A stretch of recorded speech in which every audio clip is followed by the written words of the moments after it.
short on money. After the family's show is canceled, Jim Bob Duggar's son sells him a piece of property in Arkansas for about $10. Josh, the oldest son of Jim Bob and Michelle, was detained on suspicion of child pornography in 2021, costing the family $850,000 annually and forcing the cancellation of Counting On. Even though Jim Bob, 57, has a multi-million-dollar real estate empire at his disposal, the U.S. son has exclusive knowledge that his son Jeremiah, 23, has sold his father land for a lower price. In May 2019, Jeremiah paid $63,000 for a 381-acre property in Arkansas. Property records show that on November 11, 2022, Jeremiah sold the undeveloped land to Jim Bob's company Shiloh Properties on behalf of his company Commercial Space. $10 is indicated as the buying price. Jeremiah and Hannah are currently residing in a camper that they recently renovated. While they are getting ready to have their first child together, Jeremiah posted before and after photographs of their home sweet home. After the show's discontinuation, Jim Bob has started selling off properties.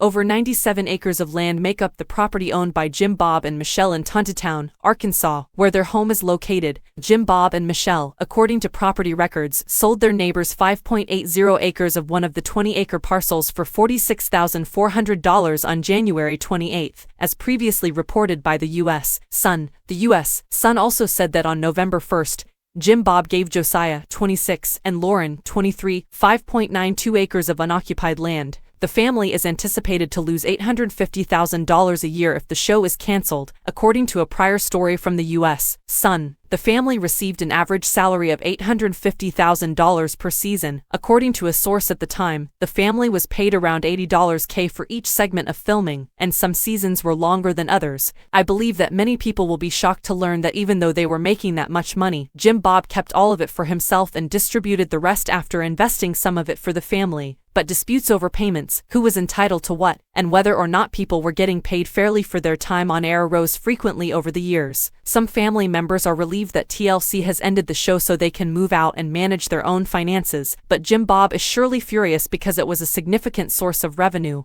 Just days after a jury convicted Josh guilty, Jim Bob ran unsuccessfully for the Arkansas State Senate District 7 seat. He lost by a huge margin. He currently operates a number of businesses, including an RV park and property company, and holds a real estate license. Jim Bob supported his deceased son Josh by showing up for his nearly 2-week child pornography trial's closing arguments. On December 9, Josh, 33, was determined to have had and received child pornography. He is currently incarcerated in FCI Seagoville in Texas after receiving a sentence of 151 months in federal prison. The conviction is being appealed by Josh's legal team. Fans of the Duggar family have conjectured that Jim Bob is experiencing financial difficulties because they think he has been footing his shamed son's enormous legal fees for the trial and appeal. On Reddit, a commenter wrote, "Real estate, paying for Josh's legal bills, and supporting the faithful adult children. They probably don't have much of the TLC money left. They appear to be primarily supported by tenant rent payments, in my opinion." Another wrote, "Josh did not appear to have some huge nest fund from which to draw cash. I believe that most of whatever cash on hand Jim Bob and Michelle kept around got spent on Josh's lawyers. I saw where he's been selling the planes off too, perhaps to help pay for lawyers," a third person commented.